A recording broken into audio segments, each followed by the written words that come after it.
Hi there. Welcome back to episode 2 of Driving the Lane. We have quite a crowd with us, so I'll go down the line. So to my right, I have senior Savanna Smith, senior Kamryn Gibson, and as always, our women's basketball coach, Scott Hyland. How are you guys doing today?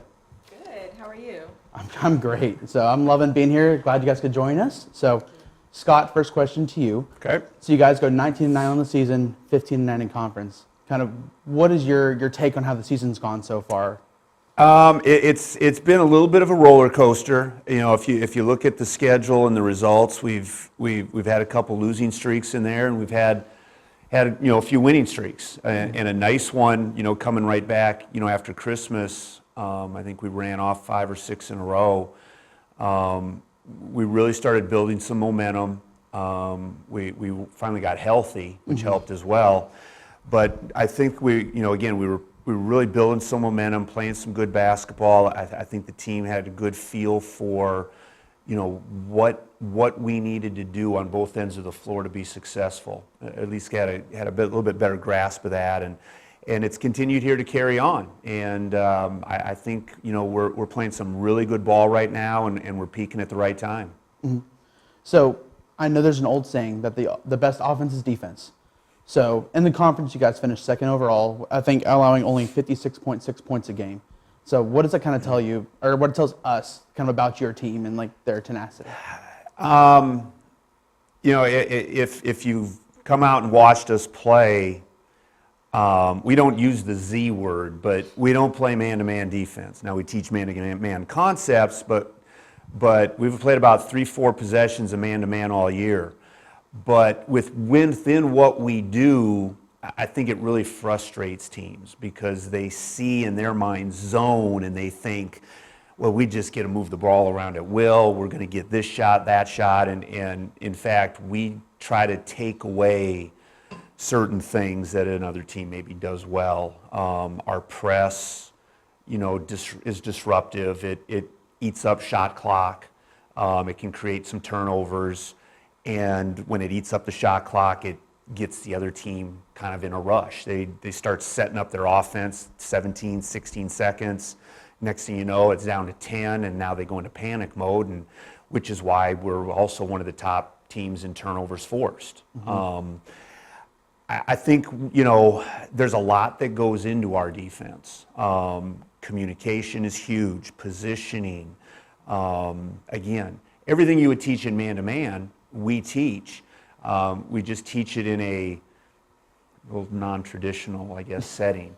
But I you know, we were talking about this, you know, I think yesterday at film. We had a little bit of a letdown Saturday in the first half, but if you go back and you watch our game Thursday against Langston, if you watch our last game against College of the Ozarks, without having any sound, you can just watch and see how we're communicating, how well we are, and how we rotate, and it's fun to watch. It really is. Absolutely. And so on the other side of the ball, I know our last interview, you mentioned pace is something you really want to implement into your team to help produce some offense. So you guys finished kind of middle of the pack, 6th place overall, with averaging 65 points a game. Where can you see some improvement that you can implement into the near future? We need to get different players. No, I'm just kidding. This team is what it is. Playing a faster pace consistently is something we'll strive for next year. Mm-hmm. This team is what it is right now. We run at times. I do think when we have a little bit more pace to our offense, we just flow better. Mm-hmm. This team, kind of the ebb and flow of the game dictates that, I think, for them. And as a coach, you just kind of sit back and let it play out and see where we're at and, you know, how can we make the best of it. But I think offensively, this group has kind of found its groove, what it's comfortable with and how it's going to have success. And as a coach, I just don't think you can fight that. And you just let it play out. This is who they want to be. Okay, let's maximize who we are. And I think they're doing a pretty good job of that. Yeah, absolutely. They're overcoming me, that's for sure. Hey, that's something. So this next question is for you, Savanna. So it's your third year in the program. So kind of take us with like how your journey's been here and how it feels to finish your college career as a Ram. Yeah, definitely mixed emotions. Sometimes I'm happy and excited to go on, to the next season of my life, but sometimes I get really sad because I've just enjoyed this season so much. I feel like, this is my third year, like you mentioned, and every year it just keeps getting better and better. And by far, this is the best year of college I've ever had in general. So I'm so blessed and thankful that my best year is my last year, and I'll be able to just go out with having fun and getting some wins and everything. So definitely mixed emotions, but I'm excited. Yeah, I love hearing that. So Kamryn, kind of the same question to you. You've been here for 2 years, both under Coach Hyland, and so kind of take us through what your journey's been like and kind of what it's like to play for him. Oh, goodness. I've had a journey that has put me through so many peaks and valleys. So to get to, I won't even call it a plateau, but to this level area where I'm enjoying the people that I'm around. I have a coach that I can talk to. I have a coach that sees me as more than just a player, as a person. And hopefully we get to finish this off with another ring. But other than that, I've truly enjoyed meeting the people that I've met coming to Texas Wesleyan, and I thank Coach Hyland for bringing me in. Yeah, absolutely. So, Coach, back to you, and y'all can chime in this as well. So this Thursday, you guys travel to Missouri to go take on College of the Ozarks, as you mentioned before, a game that you guys had great communication with. Also a team you've gone 1-1 against, both kind of a home-and-home victory. Yep. Kind of take us into that matchup. Like, what does that look like for all of y'all? It's, again, I think a good matchup for us. It's our trip out there in December was probably our low point defensively. I think, the grind of the first semester, a long road trip, a couple of very challenging teams, just led to us not defending the way we were capable of. By the time we got them at home a couple of weeks ago, again, we're a much more polished defensive unit as well as offensively. They've got some weapons, 3 very good shooters. They hit 14 threes last night against Nelson. A very strong presence in the post in Susie Moran, who's top rebounder in the conference, second leading scorer. But again, the things that we'll really focus on is what we do, our process, offensively and defensively, and we just feel like if we're doing what we do to the best of our ability, then there's nobody that we can't beat, and that'll definitely be the case again on Thursday. Is keeping the focus on us, do what we do to the best of our ability. We'll have some awareness, things we've got to take away that they like to do, but it should be a great game. It's 2 very, very evenly matched teams. Going out to Branson is quite the haul, but we'll get out there Wednesday night and get settled in, and we're gonna have some fun Thursday. Yeah, absolutely. Do you guys have anything to? I definitely think the first time that we played Ozarks was nowhere near our best basketball. We've grown so much towards the end of this season, just with our most recent wins against Langston and Ozarks. Those games were, if they weren't spotless, they were close to it. Like, they were really good wins, and I feel like we have a lot more of those in our tank. Yeah, no, I agree. Coach has been doing a really good job with just preparing us for these games, whether it's scout and what we do in practice. So I'm excited. I'm excited to, be on the bus, even though it's going to be a long road trip. Good thing I love my teammates, so I don't mind it. That's right. So kind of in henceforth talking about the SAC tournament. So you've got 3 wins to get the championship, and then hopefully you guys are going to be looking at an NAIA national tournament bid.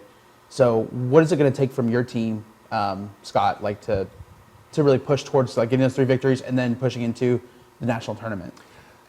Again, we have to take it one game at a time.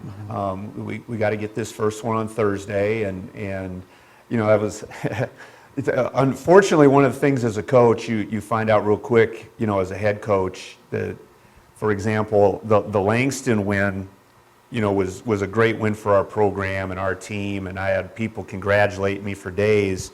By the time I had walked off the floor, all I could think about was how we're going to beat Oklahoma City. And so we'll get through Thursday. Hopefully things go well, and then we can look forward to, going up to Langston on Monday. In terms of the national tournament, Thursday's a big one. I honestly think, in talking with people, the winner of that game is a shoe-in for the national tournament. Whoever loses is going to be on the bubble and is going to have to wait and see. And so, we just got to play consistent basketball, our process, do what we do, and the scoreboard will take care of itself. Absolutely. So, Savanna, to you. Yeah. Like you said, third year in the program. You've been to the SAC tournament 3 years in a row. I guess this being your third year. So, as a player, like, what is the mentality that you need to have going into it? Like, what does it take to end up winning it all, essentially? Yeah, so I mean, I definitely think, and we've talked about this too amongst teammates and coach and everything like that, but now, I mean, we've been playing so much basketball. We started in October, so all across the board, legs are tired, brain is tired, everything is tired, but the people who come out and the people who are successful, the teams that are successful, are the ones that stay focused and they stay determined and they keep their eye on the prize. So I just think it really comes down to mentality and who has it in them. So, yeah. And Kamryn, to you, essentially. So, second year of the program, like we mentioned before. What's kind of the difference in last year's team and this year's team, and why you guys feel like you guys can make a deep postseason run? I think the biggest thing that has changed our team is discipline. I think that we have a much more disciplined team this year, a much more, I want to say a singular mind, even though it's 12 of them. But we're on the same page a lot more of the time, and even if we're not, most often than not, we're willing to get on that same page. And I think that helps a lot with just chemistry and, when the hardships of the game really get to it, we're able to come together and fight back, Yeah. I love that. I will add to that, that is something I've seen a lot, different. Last year, in times of adversity, you could really see us kind of coming apart. This year, it's there, and I just have to mention it to them, and boom, they fix it for the most part. Yeah. Hey, that's okay. I mean, you gotta fix it and you gotta figure it out. But I'm glad things are going in a huge positive direction. I'm excited for you guys. I know this is both y'all's first time being on, but sorry to throw you into the bus here, but I do ask a surprise question just for funsies, like at the end of it all. Okay. I'll start with Scott because he's been through this before, and I know he's a big movie lover. So the question for all you guys is, if you could be a part of any like movie franchise or just movie in general, like which one would you pick? A franchise, or just could it be a singular movie? It could be a singular movie. Oh my goodness. That's a lot to pick from, I know. Oh my goodness. I'm gonna go a couple different directions here. Okay. First one is Miracle. The story of the 1980 U.S. Olympic hockey team is kind of special to me because I grew up. That was actually my last year that I played hockey. I grew up watching a lot of those guys play when they were in high school, when they were in college at the University of Minnesota, and so yeah, if being a part of that experience, just putting that production together, I think would just have been a blast. A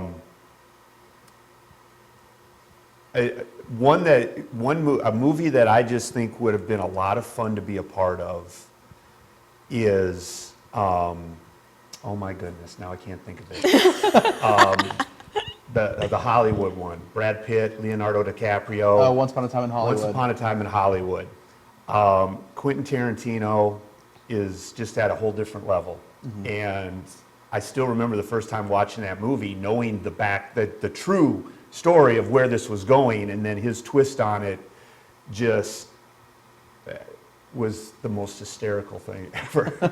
But I just think, I'm a big fan of Pitt, DiCaprio, Margot Robbie, great actress. I just think that, and as well as some of the others in it, would have just been a blast to be a part of. Oh yeah. Kamryn, you got anything? Now, I don't have a affiliation, but probably Harry Potter. Okay. I don't know what school I would be a part of. You don't have your That is house? surprising to me. I've recently started watching the Harry Potter series, and it just looks like such a fun production. And to be a kid on set and just, you know, be a part of that whole build of the story, it seems really fun and like very intricate. That's what I like. I like movies that are very intricate and you have to pay attention to detail. And I feel like you have to pay attention to some detail, or at least as an actor in a movie like that. What house would you want to be a part of? Definitely Gryffindor. I don't want to be. See, Cam would have been, she would have been like Snape. Okay. She would have been in Slytherin, but she would have been undercover, Right. really in Gryffindor. Exactly. I love that. Exactly. All right, and finally you, Savanna.